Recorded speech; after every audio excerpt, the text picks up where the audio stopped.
This is a thermal blog where I get to Lennox, but before that I traveled to Nanticoke to witness the demolition of the stacks.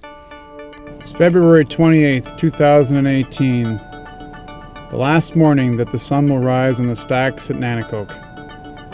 They've been an icon on the north shore of Lake Erie since the early 70s, and many proud employees produced power there for over 40 years.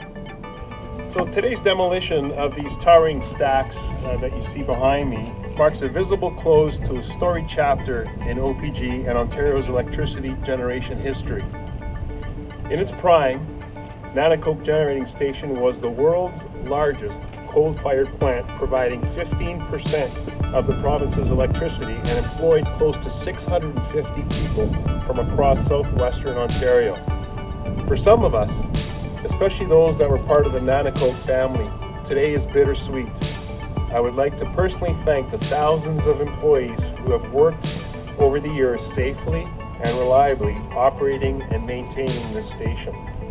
You provided a great service to Ontario, and you should be proud of what you have accomplished.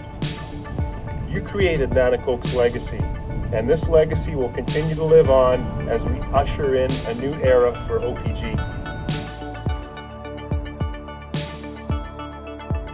Well, I think the uniqueness of the two stacks that we have to deal with is the four inner flues create a bit of a challenge, but typically you would see a single flue in a stack this size, but having four individual structures on the inside virtually makes us blast 5 stacks within the one. All stations, 10, 9, 8, 7, 6, 5, 4, 3, 2, 1. Fire stack 1.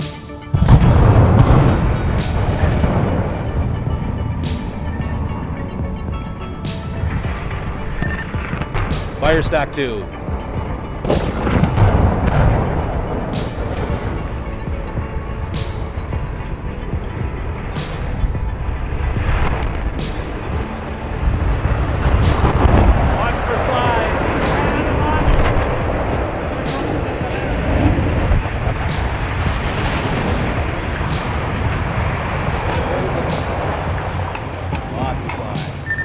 All stations, stand by for all clear. Stand by. I think that's a success.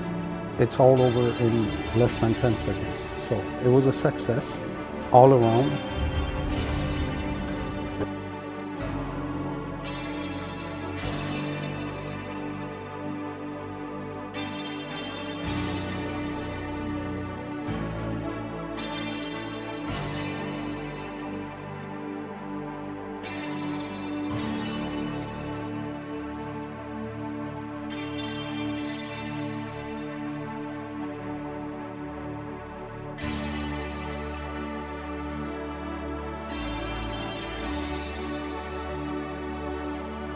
First you see them, and then you don't. As you can see, the demolition's in full swing here. The next stage is to remove the asbestos, and the powerhouse itself will come down sometime next spring. With every ending, there's a new beginning, and that's a 44 megawatt solar farm going in this year, the first in OPG's portfolio. Next, I'm off to Lennox, where the team there has had some excellent operational performance with only one failed start of about 120 in 2017 and a perfect start rate so far this year. This is an important metric for Lennox, as we've seen an increasing need for the station to be on at minimum load when wind in the province is above about 3,000 megawatts, so getting on when they're needed is key. One of the secrets to their success is the simulator, which the operators use to practice on. While I was there, Unit 4 was on outage, and one of the main tasks is to replace a section of the economizer inlet header. The economizer is a bank of tubes that sits in the gas pass at the back side of the boiler, and its job is to extract as much heat as it can before the water enters the boiler. So we're on the back side of the boiler. That's right, yep. And so this is we're looking up at the economizer. So when we put the new replacement header in there, you said the other welds took 80 hours, 1,200 rods.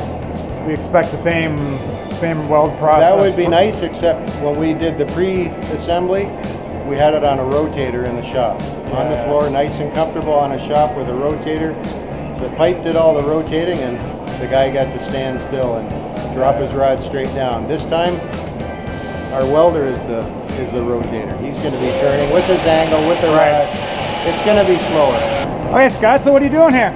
Well, we're just replacing the T on the economizer header. So we've cut out the old T. Yeah. And we've just squared up the base here, parted it off. So now we're doing a weld prep on the inside. And then we'll be weld prepping the outside edge here to a J prep so we can weld in the new T. And how heavy is the piece that's coming in here? With the two stub pieces on it, roughly between 1,200 and 1,500 pounds. So that's a fair bit of rigging in this confined space to get that in here, eh? Yeah. There's a magic act. Touch yourself. Yeah, that red dye will get you. Oh, thank you, thank you. Yeah, it'll wreck that shirt for sure, forever. So Bruce, explain to me what you're doing here. Right now I'm doing a liquid penetrant inspection of the weld prep area. The guys had machined it down, so I'm looking for any cracks or defects that are on the surface. Right. So were you doing the NDT on the T piece that the welds Yes, have I done was there? one of the guys, yes. Yeah, and how were they? They were very good. You have to wait for it to develop. It takes half the penetrant dwell time, so it was about 10 minutes that I waited, so 5 minutes here. The developers come through and you don't see anything? Don't see anything. Nothing that'll be a crack. If there was a crack, you'd see like lines, like crack. Yeah. That would be very pronounced. But here, it's nice and smooth. It's nice and clean surface. They can go ahead and start putting the You're happy? Yeah, I'm happy. So there you have it. Whether we're tearing something down or fixing something up, we know how to get the job done. Great work.